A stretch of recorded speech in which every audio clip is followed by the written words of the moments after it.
ప్రభు అయిన యేసు క్రీస్తు నామములో మరొకసారి మీ అందరికీ శుభములు తెలియజేస్తూ ఉన్నాను. ప్రభు అయిన క్రీస్తు మన కోసం కల్వరి శిలువలో చనిపోయి సమాధి చేయబడి తిరిగి మూడవ నాడు లేచిన సజీవుడైన దేవుడు మన పక్షముగా ఉండి మన జీవితములలో అనేక అద్భుత ఆశ్చర్య కార్యం జరిగిస్తున్న ప్రభునకు స్తోత్రం మహిమ కలుగునుగాక. లేఖన భాగంలో నుంచి కొద్ది మాటలు చదివి ప్రభు అయిన యేసు క్రీస్తు నామంలో కనపరిచి దేవుని మహిమపరుస్తాం. 2వ తిమోతికి రాసిన పత్రిక 3వ అధ్యాయం మొదటి నుంచి కొన్ని వచనాలు మనం చదువుదాం. 2వ తిమోతికి రాసిన పత్రిక 3వ అధ్యాయం మొదటి వచనం. అంత్య దినములలో అపాయకరమైన కాలములు వచ్చునని తెలుసుకొనుము.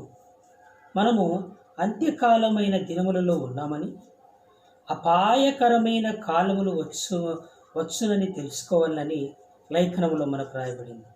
కారణం ఏంటంటే మనం అంత్యకాల దినములలో ఉన్నాం. అనేకమైనటువంటి సమస్యలు, శోధనలు, మరి కష్టములు, బాధలు, ఇరుకులు, ఇబ్బందులు ఉండేటువంటి దినములు. దీనిని అపాయకరమైన దినములు అన్నాడు ప్రభు. అంత్యకాలంలో అపాయకరమైన దినములు. ఇది అపోస్తలుడైన పౌలు తిమోతికి రాస్తున్నటువంటి పత్రిక. ఎఫెసీ సంఘమునకు పాస్టర్గా ఉన్నటువంటి తిమోతికి రాస్తున్నటువంటి పత్రిక. ఎందుకంటే అపోస్తలుడైన పౌలు అనుభవజ్ఞుడై ఉన్నాడు. మరి అనేక పత్రికలు రాసి సంఘములు కట్టి ఎంతో దేవుని యొద్ద నుంచి అనేకమైన ఆశీర్వాదములను ప్రత్యక్షతను చూసినవాడు అపోస్తలుడైన పౌలు. తిమోతి యవనస్తుడు, సంఘం నడిపిస్తున్నాడు. మరి సంఘములో దుర్బోధ ఎక్కువైపోయినది. చాలా అన్యబోధ వచ్చినది, మరి దుర్బోధ వచ్చినది, అబద్ధ బోధకులు వచ్చారు. రకరకాలైనటువంటి కష్టాలను, సమస్యలను, శోధనలను ఎదుర్కొంటున్నటువంటి సమయంలో పౌలు గారు ఒక సేవకుడు ఎలా ఉండాలి, ఆ సేవకుడు ఉన్నటువంటి జీవితంలో ఎలా నడుచుకుంటే అత్యధికమైన మేలుల చేత పొందగలడు, దేవునితో సహవాసంలో ఎలా ముందుకు వెళ్ళగలడు, యవనస్తుడు ఉండవలసిన పద్ధతులు, ఆ యొక్క నియమ నిబంధనలు ఏమిటి అని చెప్పేసి మరి ఆయనకు తెలియచేస్తూ 2 పత్రికలు రాశాడు. అందులో 1 తిమోతికి రాసిన పత్రిక, 2వ తిమోతికి రాసిన పత్రిక. ఇప్పుడు మనం 2వ తిమోతికి రాసిన పత్రికలో 3వ అధ్యాయంలో ఉన్నాం. 3వ అధ్యాయంలో అపోస్తలుడైన పౌలు ఇక్కడ ఉన్నటువంటి తిమోతికి రాస్తున్నటువంటి మాటలు. ఏమని రాస్తున్నాడు? అంత్యకాలములో అపాయకరమైన కాలములు వచ్చునని తెలుసుకొని, నీకు జరుగుతున్న సంఘటనలు బట్టి, నీ ఉంటున్నటువంటి స్థితిగతులను బట్టి భయపడి కంగారు పడకుండా యవనస్తుడిగా ఉన్నావు. నువ్వు దేవునితో ఎక్కువగా ఉండాలని అపాయకరమైన కాలములను గురించి మనకు తెలియజేస్తున్నాడు. నిజంగా మనమున్న దినములు కూడా అపాయకరమైన కాలములు అనే విషయాలు మనం మర్చిపోకూడదు. మనకు 3 కాలములు ఉన్నవి: వర్షాకాలం, చలికాలం, ఎండాకాలం. ఈ 3 కాలములు కూడా దేవుని చేత అనుగ్రహించబడి దేవుడు చెప్పినట్లుగా వచ్చేటువంటివిగా మనం చూస్తున్నాం. ఎందుకంటే వాక్యం మనకు తెలియజేస్తుంది, సమస్తమును దేవుడు నడిపిస్తున్నాడని, ఆయన లేకుండా ఏది కూడా నడవదు అని వాక్యంలో మనకు స్పష్టం రాయబడింది. కాబట్టి ప్రభు అయిన యేసుక్రీస్తు యొక్క సన్నిధానంలో ఈ అపాయకరమైన కాలముల గురించి మనం తెలుసుకుంటున్నప్పుడు కొన్ని భయంకరమైన సంఘటనలు మన యొక్క జీవితంలో జరుగుతున్నటువంటిగా చూస్తున్నాం. ఇలాంటి భయంకరమైన కాలములు 2వ రాకడలో కూడా వస్తాయని ప్రకటన గ్రంథం 9వ అధ్యాయంలో మనం చూస్తున్నాం. మరి విడవబడినటువంటి వారికి సంఘము, ఏ సంఘం అయితే దేవుని నియమంలో నడవకుండా లోకానుసారంగా ఉంటుందో ఆ సంఘము కింద విడవబడుతుంది. ఆ విడవబడిన సంఘము ఏ విధంగా శ్రమ పడుతుంది, ఏ విధంగా అపాయకరమైన కాలములు వస్తాయి అనే విషయాన్ని మనం చూస్తున్నాం. మనకు 4 నెలల కాలము, 4 నెలలకు ఒక కాలము వచ్చినట్లుగా చూస్తున్నాం. ఎండాకాలము 4 నెలలు, వర్షాకాలం 4 నెలలు, చలికాలం 4 నెలలు. మరి అలాగే ప్రభు సన్నిధానంలో ప్రకటన గ్రంథంలో మనం చూస్తున్నప్పుడు ఒక శోధన, అది భయంకరమైన శోధన, అది 5 నెలలు ఉంటుంది అని చెప్తున్నాడు. ఏమిటి ఆ శోధన? ఆ కాలం ఎందుకంత భయంకరమైనది? ఆ 5 నెలల కాలం ఎందుకంత భయంకరమైన స్థితిని కలిగి ఉన్నది అనే విషయాన్ని ఒకసారి ధ్యానించి మరలా ఈ 3వ అధ్యాయంలోనికి వస్తాం. దేవుని సన్నిధానంలో ప్రకటన గ్రంథంలో నుంచి 9వ అధ్యాయంలో నుంచి కొద్ది మాటలు మనం చూస్తాం. ప్రకటన 9వ అధ్యాయంలో గనక మనం చూసినట్లయితే ప్రభు యొక్క సన్నిధానంలో ఇక్కడ రాయబడినటువంటి మాటల్లో ఈ విధంగా రాయబడినట్లుగా మనం చూస్తున్నాం. ఎందుకంటే దేవుడు మరి ఒక మిడతల యొక్క గుంపును పంపిస్తున్నాడు. 3వ వచనం, ప్రకటన 9వ అధ్యాయం 3వ వచనం. ఆ పొగలో నుండి మిడతలు భూమి మీదికి వచ్చెను, భూమిలో ఉండు తేళ్లకు బలమున్నట్టు వాటికి బలమియ్యబడెను. చూడండి, ఒక రకమైన మరి వాటిని, ఒక తెగులను దేవుడు భూమిపైకి పంపిస్తున్నాడు. 5 నెలల శ్రమాకాలమును దేవుడు పంపిస్తున్నట్లుగా చూస్తున్నాం. మనందరికీ చాలా బాగా తెలుసు మిడతలు అనేటువంటివి. ఈ మిడతలు ఎలా ఉన్నవి అనేటువంటి ఒక విషయాన్ని కనుక మనము చూసినట్లయితే 7వ వచనంలో మిడతల రూపాన్ని మనకు తెలియజేస్తున్నారు. ఈ సంఘటన సందర్భం ఏమిటి అంటే, సంఘం ఎత్తబడిన తర్వాత విడవబడినటువంటి వారికి వచ్చే శోధనలో ఒక 5 నెలల కాలం శోధన. ఏమిటి ఆ శోధన అంటే, మిడతలు వచ్చి 5 నెలల వరకు మనుషులను కుడుతూ ఉంటారు. మరి మిడతలు ఎలా ఉంటాయి? మనందరికీ తెలిసిన మిడతలు 4-5 ఇంచులు, 6 ఇంచులు, 7 ఇంచుల మిడతలు మనం చూస్తాం. కానీ ఈ మిడతలు ఎలా ఉన్నాయో ఇక్కడ మనకు తెలియచేస్తున్నాడు. 7వ వచనం, ఆ మిడతల రూపములు యుద్ధమునకు సిద్ధపడిన గుర్రములను పోలి ఉన్నవి, బంగారం వలె మెరియు కిరీటము వంటి వాటి తలల మీద ఉండెను, వాటి ముఖములు మనిషి ముఖముల వంటివి. ఇక్కడ ఒక మంచి విషయం మనకు రాయబడింది. ఈ మిడతలు దేవుడు పంపించిన మిడతలు, ఇవి మామూలు మిడతలు కాదు. భూలోకంలో ఉన్నటువంటి మనుషులకు శ్రమను కలగచేయడానికి, బాధను కలిగించడానికి ఒక రకమైన మిడతలు. ఎలా ఉన్నాయంట? యుద్ధమునకు సిద్ధపడిన గుర్రములను పోలి ఉన్నవి. మామూలు గుర్రాలు కాదండి, బలిష్టమైన మంచి యుద్ధానికి సిద్ధపడేటువంటి అరేబియన్ గుర్రాలు లాంటి గుర్రాలు కలిగినటువంటివిగా ఉన్నాయి. వాటికి స్త్రీల వంటి యొక్క తల వెంట్రుకలు ఉన్నవి, వాటికి సింహం కూరల వరకు కూరలు ఉన్నవి. మరి అలాంటి వాటికి 2 రెక్కలు ఉన్నటువంటి రెక్కలు ఉన్నవి. అలాగే వాటికి ఒక పెద్ద తోక ఇచ్చినట్లుగా మనం చూస్తున్నాం. ఆ తోక ఎలాగ ఉంది అని అంటే, తేళ్లకు ఎలాగ కొండి ఉంటుందో, తోకలకు కొండి ఉంటుందో అలాంటి తోక కొండితో కలిగి ఉంది. 10వ వచనం చదువుతున్నాను. తేళ్ల తోకల వంటి తోకలను కొన్లను వాటికి ఉండెను, 5 నెలల వరకు వాటి తోకల చేత మనుషులను హాని చేయుటకు వాటికి అధికారం ఉండెను. చూడండి, ఇక్కడ ప్రభు సన్నిధానంలో మనం చూసినట్లయితే మరి ఈ యొక్క దేవుని సన్నిధానంలో మనుషులను బాధ పెట్టడానికి, మనుషులకు బాధ కలిగించడానికి, తేలు కుడితే ఎంత బాధ కలుగుతుందో అంత బాధ కలిగించడానికి ఒక రకమైన మిడతలను దేవుడు పంపించాడు. ఆ మిడతలు గుర్రములను పోలిన మిడతలుగా ఉన్నవి, స్త్రీ తల వంటి తల ఉండి దానికి వెంట్రుకలున్నవి, సింహపు కూరలు లాంటి కూరలున్నవి, తేళ్లకు వలె తోకలకు కొండ్లున్నవి. వాటితో మనుషులు కొడితే తేలు కొడితే ఎంత బాధ మనిషికి కలుగుతుందో అంత బాధ కలుగుతుంది. మరి అది రోజులో ఎప్పుడైనా వచ్చి కుట్టవచ్చు, ఎన్నిసార్లు అయినా కుట్టవచ్చు, బాధ మాత్రం అనుభవించలేదు. ఈ బాధ ఎంత బాధగా ఉంటుంది అని అంటే, దీనికంటే చనిపోతే బాగుండునేమో అనేటువంటి బాధ ఉంటుందంట. 5వ వచనం చదువుతున్నాను. మరియు వారిని చంపుటకు అధికారం ఇవ్వబడలేదు, కానీ 5 నెలల వరకు బాధించుటకు వాటికి అధికారం ఇవ్వబడెను. వాటి వలన కలుగు బాధ తేలు మనిషిని కుట్టినప్పుడు ఉండు బాధ వలె ఉండును. చూడండి ఎంత బాధ అంటే, 5 నెలలు, 1 రోజు 2 రోజులు 3 రోజులు కాదండి, 5 నెలల బాధ ఉంటుంది. అదే భయంకరమైన బాధ. ఒక తేలు కొడితే ఎంత బాధ ఉంటుందో అంతకంటే ఎక్కువ బాధ ఉంటుంది. అది 5 నెలల వరకు ఆ బాధ ఉంటుంది. ఇంజక్షన్లు లేవు వాటికి, మందులు లేవు వాటికి, అసలు వాటికి ఇంకొక రకమైనటువంటి ఉపశమనం తగ్గించేటువంటి పరిస్థితి లేదు. పోనీ చనిపోదాము అనుకున్నట్లయితే దేవుడు చాలా గొప్పవాడండి, మనుషులు చాలా తెలియకలవారు. ఈ బాధలు ఎవరు భరిస్తారని ఇప్పుడు ఈ రోజుల్లో మనం చాలామందిని చూస్తున్నాం, ఆత్మహత్యలు చేసుకుంటున్నారు. బైబిల్ గ్రంథంలో రాయబడింది, ఆత్మహత్య మహా పాపము అని రాయబడింది. అయినా కూడా అలాంటి చేసుకునేవారు ఉన్నారు.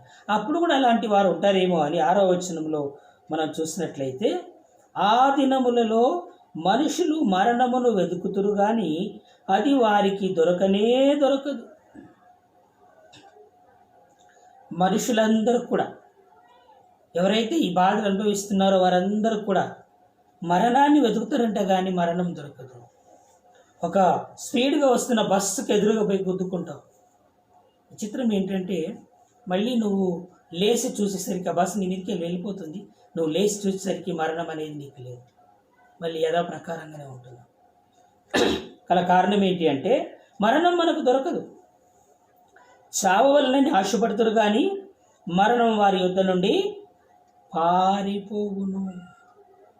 మరణము మన యుద్ధ నుండి పారిపోవును అని లేఖనంలో మనకు రాయబడింది. దేవునికి స్తోత్రం కలుగును గాక. దేవుని ప్రేమైన బిడ్డలారా, ఇక్కడ దేవుడు మనిషికి ఒక తేలు కుడితే ఎంత బాధ ఉంటుందో అంత బాధ ఉండును. అయితే ఆ మనుషుడు ఆ బాధ భరించాలి తప్ప తప్పించుకోవడానికి ప్రయత్నం చేయకూడదు. తప్పించుకోవడానికి ప్రయత్నం చేస్తే ఏం జరుగుతుంది? ఆ మరణమే మన యుద్ధ నుంచి పారిపోతుంది. మనుషులు చనిపోతే సరిపోతుంది, ఇక నేను చనిపోతాను అని అనుకున్నట్లయితే విషయం తాగితే ఏమీ కాదు, దేనిపై నుంచి దునికిన కూడా ఏమీ కాదు. ఎందుకంటే మరణం మన యుద్ధం నుంచి పారిపోతుంది, మరణం మన యుద్ధం నుంచి వెళ్ళిపోతుంది. మరణం అనేది లేదు 5 నెలల వరకు. మరణమే లేనప్పుడు మనిషి బాధ నుంచి తప్పించుకునే మార్గం ఏమిటి? అనుభవించడం తప్ప వేరొక అవకాశం లేదు. అందుకే అంటున్నాడు ఆయన, ఆ యొక్క దినముల్లో మనుషులు మరణాన్ని వెతుకుతారు కానీ మరణం వారి యుద్ధ నుండి పారిపోవును. అది వారికి దొరకనే దొరకదు. చావాలని ఆశపడుతురు కానీ వారు మరణం వారి యుద్ధ నుండి పారిపోను. వీళ్ళు ఎక్కడొచ్చి ఈ యొక్క మనుషులు మరణాన్ని పట్టుకొని చనిపోతారని ప్రయత్నం చేస్తారని చెప్పి మరణమే మన యుద్ధ నుండి పారిపోయేటట్లుగా ఉంటుందని బైబిల్ గ్రంథంలో స్పష్టంగా మనకు రాయబడి ఉంది. అంటే ఇలాంటి కాలాలు వస్తున్నాయి. ఎందుకు వస్తున్నాయి ఇలాంటి ఈ ఎత్తపడకుండా ఉండే సంఘము లాంటివి? కానీ మనుషులలో ఇలాంటి యొక్క కార్యాలు జరగడానికి గల కారణం ఏంటంటే ఇప్పుడు మనం చదువుదాం.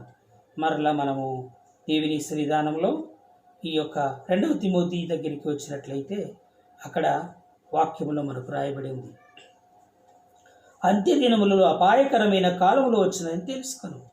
ఎవరికి వారే తెలుసుకోవాలి, ఎవరో వచ్చి చెప్పాల్సిన పని లేదు.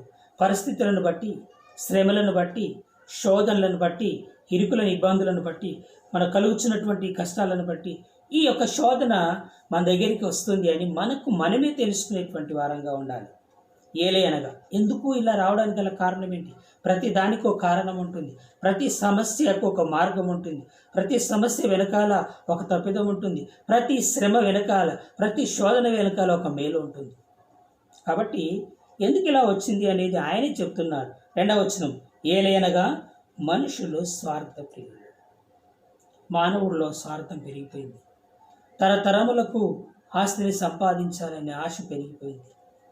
స్వార్థపూరితమైన జీవితం పెరిగిపోయింది. ఒకప్పుడు వస్తు మార్పిడి ఉండేటువంటిదంట. నా దగ్గర ఈ వస్తువు ఉంది, నీకు ఇస్తాను, నీ దగ్గర వస్తువు నాకు ఇవ్వండి. కానీ ఈరోజు ధనం అయితే ఎప్పుడు ప్రవేశించిందో బైబిల్లో రాయబడింది, సమస్త కీడులకు మూలము ధనం. ఈ ధనం అనేది మన జీవితంలో సమస్తమైన కీడులకు మూలముగా ఏర్పాటు చేయబడింది. అందుకే మనుషులు స్వార్థప్రియులు. నాకేమైనా లాభం ఉంటే తప్ప నేను ఏది చేయలేని పరిస్థితి, మీకు ఏదైనా లాభం ఉంటే తప్ప మీరేమి చేయలేని పరిస్థితి. అలాంటి స్వార్థం అని ప్రతి మానవులోనికి వచ్చినట్లుగా మనం చూస్తున్నాం. ధనాపేక్షలు.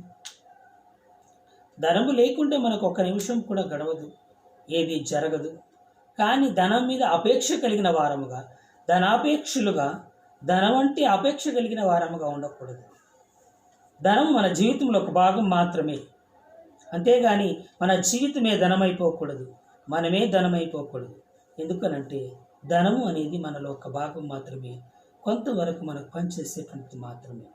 కాబట్టి ఇక్కడ ధనాపేక్షలు అయిపోయారు మనుషులు, స్వార్థప్రియులు అయిపోయినట్లుగా మనం చూస్తున్నాం. బింకములాడువారు, ఇక్కడి మాట అక్కడి మాట ఇక్కడ చెప్పేటువంటి వారు, దంభముగా పలికేటువంటి వారు, ఉన్నది లేనట్టుగా లేనిది ఉన్నట్టుగా చెప్పేటువంటి వారు, బింకములాడువారు. అలాగే మనం చూసినట్లయితే అహంకారులు, గర్వము కలిగిన వారు, అహంకారము కలవారు మనం ఈ లోకంలో చూస్తున్నాం. గర్వము, అహంకారం అనేది మన జీవితం నాశనమునకు ముందు గర్వం నడుచున్న లేఖనంలో రాయబడింది. ప్రతి మనుషుడు కూడా నాశనానికి ముందుగా గర్వంలో పడే అవకాశం ఉంటుంది. గర్వం వచ్చినట్లయితే నాశనంలో పడే అవకాశం ఉంటుందని బైబిల్ స్పష్టంగా చెప్తుంది. కనుక సమస్తము నేనే, నాకు అన్నీ తెలుసు, నేను తప్ప ఇంకేది జరగదు, నా ద్వారా తప్ప ఇంకేం చేయలేదని ఎవరు అనడానికి వీల్లేదు. ఎందుకు అంటే మనకంటే గొప్పవాడు మన యేసయ్య ఉన్నాడు. మనకంటే గొప్పవారు ఈ లోకంలో ఎంతోమంది ఉన్నారు. ఎన్నో రకాలుగా ఆయన చేయడానికి సామర్థ్యం కలవాడుగా ఉన్నాడు. మనము నేను అనే స్వార్థం మనలో నుంచి వెళ్ళిపోవాలి. ఇక్కడ అహంకారం అనే జీవితంలో నుంచి మనము బయటికి రావాలి. దూషకులు, మనం నోటి మాట దూషిస్తున్నటువంటి వారంగా ఉంటాం. దేవుని నామాన్ని వ్యర్థముగా పలికేటువంటి మంది, యెహోవా నామమును వ్యర్థముగా ఉచ్చరించకూడదు, ఆజ్ఞల్లో ఒక ఆజ్ఞ. కానీ దూషకులు ఎప్పుడు ప్రతి దాన్ని దూషిస్తూ ఉంటారు. దూషణ స్వభావాన్ని మన జీవితంలో నుంచి బయటికి తీసివేసే వారంగా ఉండాలి. ఈ దూషణం అనేది మన జీవితంలో నుంచి బయటికి వచ్చినట్లయితే అద్భుత ఆశ్చర్య కార్యములను మనం చూడగల సమర్థులుగా ఉంటున్నాం. అహంకారము కలిగిన వారుగా మనం ఉన్నట్లయితే ఈ యొక్క అహంకారం అనే జీవితం, గర్వం అనే జీవితం మనలో నుంచి బయటికి వెళ్ళిపోతేనే అద్భుత ఆశ్చర్య కార్యాలు చూడగలం. గెహాజీ, ఎలీషా జీవితంలో మనం చూస్తున్నాం. గెహాజీ చాలా ధనాపేక్ష గలవాడై నొసట కుష్టిని తీసుకొచ్చినట్లుగా చూస్తూ ఉన్నాం. ఎందుకంటే నయమాను అనే ఒక కుష్ఠరోగి తన కుష్ఠరోగమును పోగొట్టుకొని గర్వం వలన అతను ఇంటికి వెళ్ళిపోతున్నాడు. నేను ఎలీషా గారి దగ్గరికి వెళ్తే ఎలీషా గారు నాకు ముట్టి బాగు చేస్తారు, ఊరికే ప్రార్థన చేస్తారు, ఏదో మాట చెప్తారు బాగైపోతుంది అంటాడు అని అనుకున్నాడు.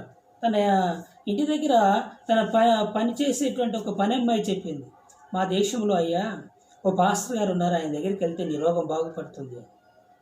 వాళ్ళ భార్య అతనితో చెప్పినప్పుడు ఆ అమ్మాయి ఆ భార్యకి చెప్తే ఆమె ఇక్కడ నయమానికి చెప్పినప్పుడు నయమాన్ రాజుకు చెప్పి అక్కడి నుంచి డైరెక్ట్గా ఎలీషా గారి దగ్గరికి వచ్చాడు. కానీ ఎలీషా గారు అతన్ని చూడడానికి కూడా మాట్లాడడానికి కూడా ఇష్టపడలేదు. ఏం చెప్పాడంటే యోర్దాన్ నదిలోనికి వెళ్ళి 7 సార్లు మునిగిపోమని చెప్పినట్లుగా చూస్తాం. 7 సార్లు మునగమని చెప్పాడు. ఆయన ఏది పెద్ద కష్టమైన మాట ఏం చెప్పలేదు, కానీ గర్వపడ్డాడు. ఆయన ఎలీషా గారు నాకు ఇలా చెప్తాడా, నేను నా దేశంలో ఎన్నో మంచి గొప్ప నదులు ఉన్నాయి, ఈ మురికి నీరు కలిగిన యోర్దాన్లో నేను మునగడం ఏంటి అని చెప్పేసి వెళ్ళిపోతూ ఉన్నాడు. ఒక సైనికుడు, ఒక వృద్ధ సైనికుడు, అనుభవం కలిగిన సైనికుడు, అయ్యా సైన్యాధ్యక్షులు గారు, సైన్యాధిపతి గారు, మరి మీరు ఊరికైనా వెళ్ళిపోతున్నారు, దయచేసి జ్ఞాపకం చేసుకోండి, ఆయన నీకు ఏం చెప్పలేదు, నీకు ధనము ధాన్యం ఇవ్వమని ఏం చెప్పలేదు, యుద్ధం చేయమని చెప్పలేదు, నీ ఆ రోగం పోవడానికి ఆ నీటిలో మునిగితే సరిపోతుంది అన్నాడు కదా అన్నాడు. ఆ మాట ఆయనకు నచ్చింది. కొన్నిసార్లు ఎవరైనా చెప్తే మన మనసు సరి అవుతుంది, ఎవరైనా చెప్తే మనకు బాగవుతుంది, ఆదరణ అనిపిస్తుంది. ఆయన చెప్పగానే మంచి అని వెళ్ళి ఆ నీటిలో మునిగాడు. చక్కగా అద్భుత రీతిగా పసిపిల్ల దేహం ఎలా ఉంటుందో అలాగ అయిపోయింది, కుష్ఠరోగం అంతా పోయింది. మళ్ళీ వచ్చి అయ్యా ఈ డబ్బు ధాన్యం తీసుకోమని చెప్పేసి ఒక 4 బస్తాల బంగారము, ఒక 5 బస్తాల వెండి, బంగారు వస్త్రాలు ఇలా ఇవ్వడానికి వచ్చాడు. ఇప్పుడు ఎలీషా గారు అన్నాడు, అయ్యా నాకు వద్దు డబ్బులు, నీ దగ్గర నుంచి నాకేం అవసరం లేదు, వెళ్ళిపోమన్నాడు. ఆయన కనీసం మీ దగ్గర కొంత మట్టి తీసుకెళ్ళి దేవుని ఆరాధన చేస్తాడు, సరే తీసుకెళ్ళయ్యా అని చెప్పి.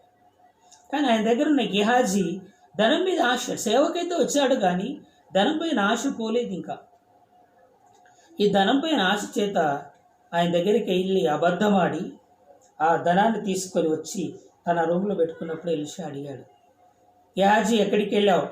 అబ్బే ఎక్కడికి వెళ్ళలేదండి, ఇక్కడే ఉన్నాను. ఇదిగో నా ఆత్మ నీతో కూడా రాలేదా? నీవు నయమాన్ దగ్గర నుంచి తెచ్చుకున్నావు కదా ధనాన్ని, ఇప్పటి నుంచి ఆయన పోగొట్టుకున్న కుష్ఠరోగం నీకు నీ సంతతికి కలుగునుగా అని చెప్పినట్లుగా చూస్తాం. కాబట్టి గర్వము, దూషణ మన జీవితంలో, అహంకారము అనే వాటికి చోటు ఉండకుండా మనం సరిచేయబడిన వారంగా ఉండాలి. క్రీస్తు రక్తంలో కడగబడిన వారంగా ఉండాలి. మన ప్రభువు మొక్క మీద ఉమ్మివేస్తూ కూడా తూడ్చుకొని వెళ్ళిపోయాడు, వారిని ఒక మాట కూడా అనలేదు. కనుక మనము కూడా అలాంటి ఒక దేవుని యొక్క బిడలుగా మహిమలో ఉండేటువంటి వారంగా ఉండాలి. అలాగే మనం చూసినట్లయితే తల్లిదండ్రులకు అవిధేయులు, కృతజ్ఞత లేనివారు అపవిత్రులు. తల్లిదండ్రులకు అవిధేయులు, తల్లి తండ్రి మాట వినాలి అని లేఖనంలో మనకు రాయబడింది. ఇది మీకు చాలాసార్లు వాక్యం ద్వారా తెలియచేసి ఉన్నాను. ఎందుకంటే తల్లిదండ్రుల దగ్గర 2 ఆశీర్వాదాలు ఉన్నాయని మీకు తెలుసుకోవాలి. ఒకటి ఆశీర్వాదం, 2 ఆరోగ్యం. ఆ ఆశీర్వాదాన్ని అనుభవించడానికి ఏం కావాలి? ఆరోగ్యం కావాలి. ఈ 2 తల్లిదండ్రుల దగ్గర ఉన్నాయి. ఎఫెసీ పత్రిక మీ అందరికి తెలిసింది 6వ అధ్యాయం 2వ వచనంలో మనం చూసినట్లయితే, నీకు మేలు కలిగినట్లు నీ తల్లి నీ తండ్రిని సన్మానించుము, అప్పుడు భూమి మీద నీవు దీర్ఘాయుష్మంతుడు అవుతువు. నీకు మేలు కలగాలి అంటే వారిని సన్మానించాలి. ఇప్పుడు నువ్వు భూమి మీద దీర్ఘాయుష్మంతుడు, పూర్ణ ఆయుష్ గలవాడవు, మంచి ఆరోగ్యం గలవాడవు, 100% ఆరోగ్యం కలవాడవు అవుతావని లేఖనంలో మనకు స్పష్టంగా రాయబడి ఉంది. కాబట్టి ఈ రోజుల్లో మనం అలాగా ఉండట్లేదు. అవిధేయత కలిగిన, విధేయత లేని వారంగా ఉంటున్నాం. ఎవరికయ్యా అంటే తల్లిదండ్రులకు. మొట్టమొదటిగా మన కుటుంబం నుంచే తల్లిదండ్రులను గౌరవించి ప్రేమించే వారముగా, వారిని సన్మానించే వారముగా, దేవుని మహిమ కలిగిన బిడ్డలుగా ఉండాలని లేఖనంలో మనకు స్పష్టముగా రాయబడుతున్నట్లుగా చూస్తున్నాం. ఇక కృతజ్ఞత లేనివారు, మనం దేవుని వాక్యంలో చూస్తూ ఉన్నాం, ఆయన చేసిన మేలులలో దేనిని మరవకము అనే విషయాన్ని మనము జ్ఞాపకం చేసుకునే వారంగా ఉంటున్నాం. కృతజ్ఞత లేని జీవితం. ఎవరైనా మేలు చేస్తే ఆ మేలును అప్పుడే మర్చిపోయే వారంగా ఉన్నాం. ఎవరైనా మనకు సహాయం చేస్తే ఆ సహాయాన్ని అప్పుడే మర్చిపోయే వారంగా ఉన్నాం. కానీ కృతజ్ఞత అనేది ఎప్పుడూ ఉండాలి. దేవుడు మనకు ఇచ్చిన ప్రతి దానికి కృతజ్ఞత కలిగిన వారంగా ఉండాలి. కృతజ్ఞత కలిగిన జీవితమును కలిగిన వారంగా ఉండాలి. అప్పుడే మనం దేవునిని మహిమపరచగలం. దేవుడి ప్రపంచాన్ని సమస్తమును తయారు చేసి, అందులో మట్టి నుండి మానవుని తయారు చేసి, ఆ మానవుని నాసికారంధ్రంలో జీవవాయువును ఊది జీవాత్మగా నిలబెట్టి వీటినంతా పరిపాలించయ్యా, వీటికి నీకు అధికారం ఇస్తున్నానని చెప్తే, ఈ అధికారం కోసం మానవుడు పతనమైపోయి మరి నరకమనే స్థానంలోనికి పరిగెడుతున్నాడు. నరకమనే మార్గంలో పరిగెడుతున్నాడు. ఆ మార్గం నుంచి బయటికి రావాలి అంటే కృతజ్ఞత కలిగిన వారముగా, కృతజ్ఞత కలిగిన జీవితం గల వారంగా ఉండాలని మనం చూస్తున్నాం. అపవిత్రులు, ఈ దేహము దేవుని ఆలయమని, ఈ దేహము ద్వారా దేవుడు మహిమపరుస్తున్నాడని, మహిమ పొందుతున్నాడని, ఈ దేహము ద్వారా మనం అనేక అద్భుత ఆశ్చర్య కార్యములు చేయబోతామని, ఈ దేహము దేవుడిచ్చిందని, ఈ దేహాన్ని చాలా జాగ్రత్తగా మనం దాచుకోవాలని, ఈ దేహాన్ని సరిచేసుకోవాలని దేవుని వాక్యం తెలియజేస్తుంది. ఎందుకంటే మనం అపవిత్రమైన జీవితంలో జీవించకూడదు, పవిత్రమైన జీవితంలో జీవించాలని, పవిత్రమైన మార్గంలో నడవాలని, పవిత్రమైనటువంటి ఒక మహిమ కలిగిన జీవితంలో ఉండాలని ప్రభు మన పక్షంగా కోరుకుంటున్నట్లుగా దేవుని సన్నిధానంలో మనం చూస్తూ ఉన్నాం. కాబట్టి ఈ రోజుల్లో చాలా అపవిత్రత పెరిగిపోయిందండి. లోకంతో కలిసి ప్రయాణం చేసి తెలుచు త్రాగుచు సుఖిస్తున్నటువంటి వారంగా ఉన్నాం. ఒక వ్యక్తి, బైబిల్ గ్రంథంలో 2 వ్యక్తులు ఉన్నారండి. ఒక అతను అంటున్నాడు, నా ప్రాణమా యెహోవాను సన్నతించుము, నా అంతరంగం ఉన్న సమస్తమా ఆయన పరిశుద్ధ నామమును సన్నతించుమని దావీదు గారు అంటున్నాడు. ఒక ధనవంతుడు విస్తారమైన మరి పంటలు పండించి ధనమును సంపాదించి కొత్త కొట్లను విప్పించి, పాత కొట్లను విప్పించి కొత్త కొట్లు కట్టాడు. అంటే దేవుని సన్నిధానంలో చూసినట్లయితే విస్తారమైన ఆశీర్వాదం చేత నింపబడిన ఈ ధనవంతుడు తన ప్రాణంతో చెప్తున్నటువంటి మాట ఏమంటున్నాడు? నా ప్రాణమా తినుము, త్రాగుము, సుఖించు అనే మాట మాట్లాడుతున్నాడు. ఆ రాత్రి దేవుడు అంటున్నాడు, ఒరే వెర్రివాడా, ఈ రాత్రి నీ ప్రాణం నాకు కావాలి. నువ్వు సంపాదించిందంతా ఎవరికి? నిజమే, మనం ఈ దినం, ఈ రాత్రి, ఈ సమయం మనం ఎప్పుడు చనిపోతాం తెలియదు, ఎప్పుడు దేవుడు తీసుకెళ్తాం తెలియదు. సంపాదించిన సమస్తం ఏం చేస్తాం? అంతా వ్యర్థమే కదా. అందుకే ప్రసంగి అంటాడు, వ్యర్థము వ్యర్థము సమస్తమును వ్యర్థమే. దేవుడిచ్చిన అన్నపానములు పుచ్చుకొని సుఖంగా జీవించట కంటే మిగిలిన భాగ్యం ఏది లేదంటే ఈ లోకంలో. మనకి ఏదైనా దొరికిందంతా అది ఒకటే దొరుకుతుందంట. ఆ తర్వాత మిగిలేది ఏది కూడా మన దగ్గర లేదు అని లేఖనంలో మనకు స్పష్టంగా రాయబడింది. కాబట్టి అపవిత్రమైన జీవితాన్ని విడిచిపెట్టి పవిత్రమైన దేవుని మహిమగల జీవితంలోనికి, పవిత్రమైన మార్గంలోనికి వస్తే ఆశీర్వాదకరమైన జీవితాన్ని పొందుకునే వారంగా ఉంటుంది. కానీ దేవుని సన్నిధానంలో పవిత్రతను కాపాడుకునే వారు ఎంతమంది లోకంలో? మనం అలాంటి వారంగా ఉండాలని ప్రభు సన్నిధానంలో మరొకసారి తెలియజేస్తున్నారు. అయితే 3వ వచనంలో అనురాగరహితులు అంటే ప్రేమ లేని వారు. అనురాగం అంటే ప్రేమ, ప్రేమను చూపెట్టని వారు, ప్రేమకు వ్యతిరేకంగా ఉండేవారు. కాబట్టి ఇక్కడ అనురాగరహితులు, ప్రేమకు దూరంగా ఉండేటువంటి వారు. అలాంటి వారేగా ఉండకూడదు. మనకు దేవుడే ప్రేమ అని లేఖనంలో రాయబడింది. ప్రేమ ఏదైనా ఉంది అంటే మన లోక ప్రేమల గురించి దేవుడు మాట్లాడలేదు, దేవుని ప్రేమల గురించి. ఈ లోక ప్రేమ స్వార్థపూరితమైనది, దేవుని ప్రేమ నిస్వార్థమైనది, దేవుని ప్రేమ పవిత్రమైనది. కాబట్టి దేవుడు ప్రేమ స్వరూపి. ప్రేమకు ఒక ఆకారము, రూపం ఏదైనా ఉంది అంటే అది దేవుడై ఉన్నాడని లేఖనంలో ఉంది. కాబట్టి దేవునిని ప్రేమించి మనం అందరినీ ప్రేమించే వారంగా ఉండాలి, అందరినీ క్షమించగలిగే వారంగా ఉండాలి. అలాంటి క్షమాపణ జీవితంలో ఉన్నప్పుడే, క్షమించగలిగే జీవితంలో ఉన్నప్పుడే, ప్రేమ సంబంధమైన దేవుని సన్నిధానం నడిచినప్పుడే ఆశీర్వాదకరమైన దేవుని ప్రేమను మనము పొందుకునే వారంగా ఉంటున్నాం. కాబట్టి అనురాగ రైతులు, అతి ద్వేషులు, అతిగా ద్వేషించేవారు, ద్వేషములోనే జీవించేవారు, ఎప్పుడు కూడా సమాధానం లేకుండా ఉండేటువంటి వారు అలానే ఉండకూడదండి. తమను తామే ద్వేషించుకునేవారు ఉంటారు కొంతమంది, అలాంటి వారుగా ఉండకూడదు. అలాగే మనం చూసినట్లయితే అపవాదకులు, ఇతరుల మీద నిందలు వేసేవారు, ఉన్నది లేనట్టుగాను లేనిది ఉన్నట్టుగాను చెప్పేటువంటి వారు, మనసు హృదయం మారినటువంటి వారు, ప్రార్థన చేస్తారు, దేవుని దగ్గరికి వెళ్తారు, అన్ని రకాలుగా దేవుని పక్షంగా ఉన్నామని చెప్తారు, కానీ జీవితంలో మార్పు లేనటువంటి వారు, దేవుని మహిమలో జీవించినటువంటి వారు, దేవునికి దూరంగా జీవిస్తున్నటువంటి వారు. కాబట్టి అపవాదకులు. ఇక్కడ ఇంకొక వచనం రాయబడింది, అజితేంద్రియులు. ఇంద్రియ నిగ్రహము లేనివారు.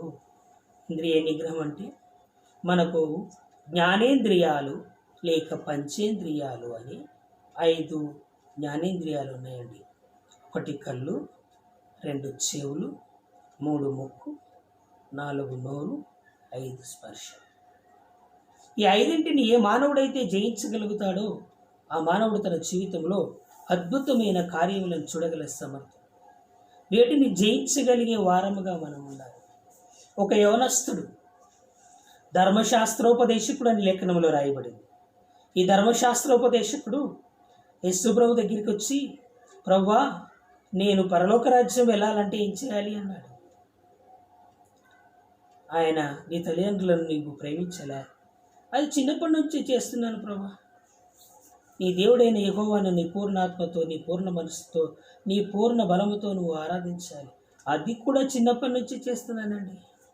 అయితే నీకున్న ఆస్తిని అంతా అమ్మి బీదలకు ఇచ్చేసి నన్ను వెంబడించాలి. మొదటి 2 పనులు సులువుగా చేయగలిగిన వాడు 3వ పని ఎందుకు చేయలేకపోయాడు? తన ఆశను, కోరికను ఎందుకు జయించలేకపోయాడు? మానవుల్లో ఉన్నటువంటి బలహీనత శరీరాశ, నేత్రాశ, జీవపు డంబము అని లేఖనంలో రాయబడింది.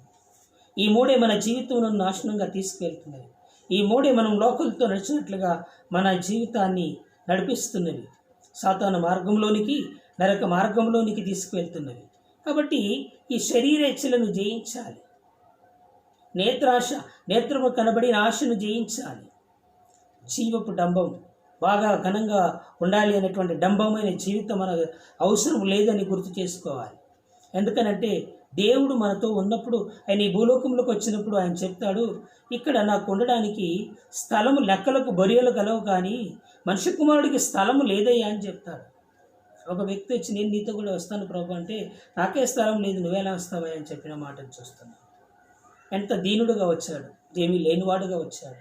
సర్వోన్నతుడైన దేవుడు, మహిమోన్నతుడైన దేవుడు ఈ భూలోకముకు వచ్చి ఈ విధముగా తనను తాను తగ్గించుకొని తన మహిమ కలిగిన జీవితంలో జీవించడానికి ఇష్టపడిన వ్యక్తిగా ఉన్నాడు. అలాగే మన జీవితంలో కూడా మనం సమస్తమును జయించగలిగే వారంగా ఉండాలి అంటే ముందు మన జ్ఞానేంద్రియాలను జయించాలి. అజితేంద్రియులు అంటే జయించలేని వారు, శరీరం పైన తమకు తాముగా కలిగిన పట్టు లేనటువంటి వారు, జయించలేనటువంటి వారు. అందుకే ప్రకటన గ్రంథంలో రాయబడింది, ప్రతి వాడు కూడా సంఘములతో, 7 సంఘములతో చెప్తున్నటువంటి మాటలు మనం చూస్తే 2 మాటలు రిపీట్గా వాడబడతాయి. ఒకటేమో మరి జయించిన వానికి అని, రెండవది ఏమో ఆత్మ సంఘములతో చెప్పుచున్న మాట చెవిగల వాడు వినుగాక అనే మాట. ఈ రెండు మాటలు ఖచ్చితంగా సంఘానికి, ప్రతి సంఘానికి రాయబడ్డాయి. కాబట్టి నీవు నేను కూడా జయ జీవితంలో ఉన్నప్పుడే అద్భుత ఆశ్చర్య కార్యములను మనం చూడగల సమర్థులుగా ఉంటాం. దేవుని మహిమగల కార్యాలను చూస్తాం. ఎందుకంటే నువ్వు క్రీస్తులో ఉన్నావు, నీలో క్రీస్తున్నాడు, నువ్వు జయించగల శక్తిమంతుడిగా ఉన్నావు. కానీ ఈ అజితేంద్రియులు అంటే తమను తాము జయించలేని శక్తివారుగా అనుకునేవారు, జయించలేని వారు, తమ పైన తాముకు పట్టు లేనటువంటి వారు, జీవితంలో లేని వారుగా ఉన్నట్లు మనం చూస్తున్నాం. అలాంటి వారముగా ఉండకుండా ఆత్మలో మనం కట్టబడి అభిషేక మహిమ ద్వారా ముందుకు వెళ్ళేటువంటి వారంగా ఉండాలని మనం ప్రభు కోరుతూ ఉన్నారు. అందుకే అజితేంద్రియులు, క్రూరత్వాన్ని కలిగిన వారు, ప్రేమ దయాగుణము లేనివాడు, దయను కలిగినటువంటి వారుగా లేనివారు. ఈ క్రూరత్వం అనే జీవితం మన జీవితంలో ఉండకూడదండి. ఇది మనలో నుంచి బయటికి వచ్చేటువంటి వారంగా ఉండాలి. ఇది మానవ స్వభావానికి విరుద్ధమైనటువంటిది. క్రూరత్వం అనేది భయంకరమైనటువంటిదిగా మనం చూస్తున్నాం. దానిలో నుంచి మనం బయటికి వచ్చినట్లయితే అద్భుత ఆశ్చర్య కార్యాలను చూడగల సమర్థులు. అలాగే సజ్జన ద్వేషులు, మంచివారిని ద్వేషించేవారు, మంచి జీవితాన్ని అంటే మంచివారంటే పడని వారు, మంచి జీవితం అంటే నచ్చని వారు, అలాంటి వారుగా మనం ఉండకూడదు. మంచిని ప్రేమించాలి, చెడును విసర్జించాలి అనేది దేవుని నీతి. మరి ఆ నీతిలో మనం నడవాలి అంటే మనము మంచిని ప్రేమించే వారంగా ఉండాలి, చెడును ద్వేషించే వారముగా ఉండాలి. కానీ స్వజన దేశులు అంటే చెడును ప్రేమించేటువంటి వారు, మంచిని ద్వేషించేటువంటి వారు అని అర్థం.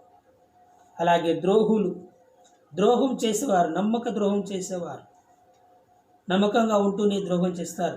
ఇస్కరియోతు యూదా యేసు ప్రభుతోనే తిరిగాడు, యేసు ప్రభుతోనే ఉన్నాడు, 3.5 సంవత్సరాలు ఆయనతో కలిసి జీవించాడు. 30 వెండి నాణ్యాలకు పట్టించాడు, కేవలం 30 వెండి నాణ్యాలు. ద్రోహమైన జీవితం మనలో ఉండకూడదు, నమ్మకత్వమైన జీవితం మనకు ఉండాలి. కొన్నిసార్లు మనమే ద్రోహం చేసుకునే వారంగా ఉంటాం. అలాంటి వారంగా ఉండకూడదు. మన జీవితాన్ని మనం సరిచేసుకొని ఆత్మీయతలో కట్టబడి అద్భుతమైన మేలులను చూడగలిగే వారంగా ఉండాలి. అంతే తప్ప మనముగా మన జీవితాన్ని పాడు చేసుకునే వారంగా ఉండకూడదు. ద్రోహ జీవితంలో ఉండేటువంటి వారంగా ఉండకూడదు. మూర్ఖులు, ఎవరు చెప్పినా వినని వారు, దేన్ని లెక్క చేయనటువంటి వారు, మూర్ఖంగా ప్రవర్తించేటువంటి వారుగా ఉండకూడదు. మనం మంచి చెడులు జ్ఞానము కలిగిన చెట్టు పనులను తిన్నవారం, ఏది మంచో తెలుసు, ఏది చెడో తెలుసు. మూర్ఖత్వమైన జీవితంలో ఉండేవారముగా ఉండకూడదు. మూర్ఖ స్వభావమైనటువంటి జీవితంలో నడిచేవారముగా ఉండకూడదు. ఎందుకంటే దేవుని స్వభావాన్ని ధరించుకున్నవారు. నాకు కలిగిన ఈ మనస్సును మీరు కలిగి ఉండు అని లేఖనంలో రాయబడింది. క్రీస్తు కలిగిన మనస్సు మనకు కలిగి ఉండాలి, క్రీస్తు కలిగిన ప్రేమ మనకు కలిగి ఉండాలి, క్రీస్తు కలిగినటువంటి యొక్క దయాగుణం మనకు కలిగి ఉండాలి. అప్పుడే మనం దేవుని యొక్క బిడ్డలుగా ఉండడానికి అర్హులుగా ఎంచబడతాం. కాబట్టి మూర్ఖత్వమైన జీవితంలో నుంచి బయటికి వచ్చి ఆత్మీయమైన జీవితము, ఆశీర్వాదకరమైన జీవితంలో నడిచేవారుగా ఉండాలి. గర్వాంధులు, గర్వం, ఎవరిని లెక్క చేయనటువంటి జీవితం, గర్వించేటువంటి వారు, నాకు తప్ప ఇంకెవరికి ఏది తెలియదు అనుకునేటువంటి స్వభావం గలవారు. కాబట్టి ఆ గర్వం అనే జీవితం మన నాశనానికి నడిపిస్తున్నట్లుగా చూస్తున్నాం. కాబట్టి ఈ గర్వంలో నుంచి మనం బయటికి రావాలి. మనకి ఎంత ఉన్నా కూడా అనికి మలిగిన వారముగా ఉండాలి. నేనేమై ఉన్నాను, ఆయన కృప వలన ఉన్నాను. అపోస్తలుడైన పౌలు గారు అంటారు, నిజంగా మనం ఏమై ఉన్నామో అంతా ఆయనది అనే విషయాన్ని మర్చిపోకూడదు. ఎంత సంపాదించినా, ఎంత ఆస్తి ఉన్నా, ఏది ఉన్నా, ఎంత జ్ఞానం ఉన్నా, ఎంత తెలివి ఉన్నా, ఇదంతా క్రీస్తు ఇచ్చాడనే విషయాన్ని మర్చిపోకూడదు. ఆయన మనకి ఇచ్చాడు కనుక మనం దీన్ని కలిగి ఉన్నామనే విషయాన్ని ఇప్పుడు మర్చిపోకూడదు. ఆయనే మన సమస్తము, మన నీడ ఆయనే, మన కొండ ఆయన, మన కోట ఆయనే, మనకు సమస్తము ఆయనే అనే విషయాన్ని మనం ఎప్పుడు కూడా మర్చిపోకూడదని దేవుని లేఖనంలో రాయబడింది. మన జీవితాన్ని సరిచేసుకొని ఆత్మలో కట్టుబడి దేవుని కోసం జీవించేటట్లుగా మనం ఉండాలని మరొకసారి మీకు తెలియజేస్తున్నాను. గర్వాంధులు, దేవుని కంటే సుఖానుభవం ఎక్కువగా ప్రేమించువారు అంటే అర్థం ఏంటండి? దేవుడు ముందు నేనే తర్వాత అనే జీవితం వెళ్ళిపోయి ఈ రోజుల్లో ఏమైపోయింది? నేను ముందు నేను బ్రతికుంటే తర్వాత దేవుడు, లేకుంటే నా తర్వాతనే దేవుడు అండి, నేనే ముందు అనే విషయాన్ని మనం కలిగిన వారంగా ఉంటాం. దేవుని కంటే ఎక్కువ సుఖానుభవాన్ని. ఇక సుఖానుభవం ఉంటే దేవుడు ఎందుకండి? ఇందాక మనం చూస్తాం కదా, ధనవంతుడు ఏముంటుంది? తినుము, త్రాగుము, సుఖించుము, నీకు కావలసినంత ధనం ఇచ్చాను, పాత కొట్లన్నీ విప్పేసి కొత్త కొట్లని నింపాను. సమృద్ధైన ధనం ఉంది, సమృద్ధైన తిండి ఉంది, తినుము త్రాగుము సుఖించాను. దేవుని మర్చిపోకూడదండి. ఎప్పుడైతే దేవుని మర్చిపోతున్నామో మన ఉనికిని మర్చిపోతున్నాం, మనకు మనమే మర్చిపోతున్నాం అనే విషయాన్ని మనం ఇప్పుడు కూడా మర్చిపోకూడదు. మనము ఆయన ఊపిరై ఉన్నాం, ఆయన ఇచ్చే ఊపిరిలో నుంచి వచ్చిన వారు మనం. కాబట్టి మట్టి నుండి తీయబడిన ఈ మానవుడు తిరిగి మన్నైపోయేంత వరకు కూడా క్రీస్తుకు నమ్మకంగా ఉండాలనే విషయాన్ని ఇప్పుడు కూడా మనం మర్చిపోయే వారముగా ఉండకూడదు అనే విషయాన్ని మనం జ్ఞాపకం చేసుకోవాలి. కాబట్టి దేవుని కంటే సుఖానుభవాన్ని ఎక్కువగా ప్రేమించే వారముగా ఉండకూడదు. అలాగే 5వ వచనములో పైకి భక్తి గల వారి వలె ఉండి దాని శక్తిని ఆశ్రయించిన వారునై ఎందురు, అట్టి వారికి విముఖుడమై ఉండుము. బయట జీవితం, లోపల జీవితం, అలాంటి జీవితం మనకు ఉండకూడదు. ఒకే జీవితం ఉండాలి, ఒకే మాట ఉండాలి. మనసులో ఒకటి, బయటకు ఒకటి, హృదయంలో ఒకటి, బయటకు ఒకటి అనే స్వభావం మనకు ఉండకూడదు. ఎందుకంటే మనము దేవుని పోలిక చొప్పున ఉన్నటువంటి వారు, దేవుని ప్రేమలో ఉన్నటువంటి వారు, దేవుని కోసం జీవించే వారముగా ఉన్నటువంటి వారు. కాబట్టి దేవుని బిడ్డలుగా ఉండాలి. అపోస్తలుడైన పౌలు తిమోతికి చెప్తున్నాడు, వాళ్ళకు విముఖుడవై వాళ్ళకు దూరంగా ఉండాయ్యా, వారికి ప్రక్కగా ఉండు, అలాంటి వారిని నీవు దగ్గరికి చేర్చుకోకు, ఎందుకంటే వాళ్ళకు విముఖుడవుగా ఉండు అనే మాటను మనం చూస్తున్నాం. మన జీవితంలో కూడా చెడును విసర్జించి మంచిని ప్రేమించే వారముగా ఉండాలి. మరి ఒకసారి ఇవన్నీ మనలో ఉన్నాయా? దాదాపుగా ఇవన్నీ ఉండి ఉంటాయి. వాటన్నింటిలో నుంచి బయటికి రావాలి. ఒకేసారి రాలేకపోవచ్చు. ఇలాగ అనగానే అలాగ మాయమైపోయేది కాదు కదా. మనలో ఉన్నవన్నీ ఇలాగ వెళ్ళిపోయి అలాగ వచ్చేటివి కాదు కదా. మనలో ఉన్నవన్నీ కొద్ది కొద్దిగా మార్పును తీసుకొచ్చే వారంగా ఉండాలి. ఇలాంటివి మనలో ఏమైనా ఉన్నవా? మన జీవితంలో ఏమైనా ఉన్నవా? ఇలాంటివి ఉంటే వాటిని విడిచిపెట్టేస్తాం. ఇప్పుడే దేవుని దగ్గర ప్రార్థన చేస్తాం, ప్రభా వీటిలోంచి నన్ను బయటికి తీసుకురండి. నేను అంత్యకాల దినములో ఉన్నాను, అపాయకరమైన కాలములు వస్తున్నవి. ఇప్పుడు అపాయకరమైన కాలాన్ని నేను చూస్తున్నాను. ఈ కాలంలో నమ్మకంగా, విశ్వాసముగా నేను నీ బిడ్డగా జీవించి మంచిని ప్రేమించి ఆ ప్రేమను నలుగురికి పంచి ఆత్మీయతలో ముందుకు వెళ్ళేటువంటి మంచి స్వభావాన్ని నాకు దయచేయండి ప్రభు అని ప్రభువును మనం వేడుకునేటువంటి వారంగా ఉండాలి. అప్పుడే అద్భుతమైన దేవుని ఆశీర్వాదముల దీవెనను మనం పొందుకునే వారంగా ఉంటాం. నీ జీవితం మార్చబడుతుంది, నీ కుటుంబం మార్చబడుతుంది, నీకున్న సమస్తం మార్చబడుతుంది. ఇప్పుడున్న కష్టకాలం ఎప్పటికీ ఉండదు. ప్రతిదానికో సమయం కలదు. ఆ సమయంలో ఆయా సమయాన్ని బట్టి జరుగుతుంటాయి. కాబట్టి దేని కాలం అంతా చక్కగా జరుగునట్లు దేవుడు దాన్ని నిర్ణయించున్నాడు. దాన్ని ఎవరు కూడా తీసివేయలేరు, దాన్ని ఎవరు ఆపివేయలేరు. ఆ కాలంలో నుంచి నువ్వు ప్రయాణం చేసినప్పుడు, ధైర్యముగా నిలబడినప్పుడు ఆ కాలాన్ని నువ్వు జయించగలుగుతావు, ఆ లోకాన్ని నువ్వు జయించగలుగుతావు, ఆ సమస్యను నువ్వు జయించగలుగుతావు, ఆ రోగము నువ్వు జయించగలుగుతావు, ఆ కష్టాన్ని నువ్వు జయించగలుగుతావు, ఆ యొక్క జీవితంలో నుంచి నువ్వు బయటికి రాగలవు అనే విశ్వాసం నీలో ఉంటుంది. అలాంటి విశ్వాసంలో మనందరం ఉండాలని, మీరందరూ ఆ విధంగా ప్రార్థన చేస్తారని, దేవునికి నమ్మకమైన బిడ్డలుగా ఉంటారని మరొకసారి మిమ్మల్ని అందరినీ కూడా వేడుకుంటూ మనందరం కూడా చిన్న ప్రార్థన చేస్తాం. అందరూ తలలు వచ్చినట్లయితే. పరిశుద్ధుడా, మహిమోన్నతుడా, గొప్ప దేవానికి స్తోత్రాలు చెల్లిస్తున్నాం. అంత్యకాల దినములలో అపాయకరమైన కాలములు వచ్చునని తెలుసుకునమంటున్నాం. మేము తెలుసుకునే భాగ్యం దయచేయండి. లోకములో స్వార్థ ప్రియులు అన్నారు, తన అపేక్ష గలవారు, బింకములు ఆడువారు, ఇలాగ అనేక రకములైనటువంటి వ్యక్తులు ఉన్నారు. మేమేమైనా అందులో ఉన్నామా? అలాంటి స్వభావం మాలో ఏమైనా ఉన్నట్లయితే వాటిని తొలగించమని, జీవితములను సరిచేయమని ప్రార్థన చేస్తున్నాను. ప్రతి బిడ్డను మీరు అభిషేకించండి, వారి హృదయములను మీరు తాకండి. ఆత్మీయతలోనూ, ఆశీర్వాదంలోనూ, దీవెనలోనూ, మహిమలోనూ వారు నడిపించి అత్యధికమైన ఆశీర్వాదకరమైన దీవెనల చేత నింపండి. ఏ బిడ్డ కూడా లోటు కలగకుండా సమృద్ధిని మీరు దయచేయండి. ప్రత్యేకమైన దీవెన ఆశీర్వాదముల చేత నింపండి. ప్రతి బిడ్డ చుట్టూ మీ అగ్ని కంచిని కాపుదలను గ్రహించండి. ఈ కరోనా అనే వ్యాధి నుంచి ప్రతి ఒక్కరికి విడుదల దయచేయండి. మా దేశమును స్వస్థపరచండి, ప్రపంచ దేశములను స్వస్థపరచండి, సంపూర్ణ ఆరోగ్యం అనుగ్రహింపచేయండి. దీనికి త్వరగా వ్యాక్సిన్ వచ్చినట్లుగా సహాయం దయచేయండి. నీ కృపల చేత నీకుమని, మా దేశం చుట్టూ నీ అగ్ని కంచిని కాపుదలు అనుగ్రహించమని, హైదరాబాద్ చుట్టూ నీ అగ్ని కంచిని కాపుదలు అనుగ్రహించి దీవించమని, ప్రపంచమంతటికి మీ రక్షణ కలిగించి గొప్ప కార్యాలు దయచేయమని యేసు అతి పరిశుద్ధ నామమున అడిగి వేడి ప్రార్థన చేస్తున్నాం మా పరమ తండ్రి. ఆమేన్, ఆమేన్. దేవుడు మిమ్మల్ని దీవించును కాక. ఆమేన్.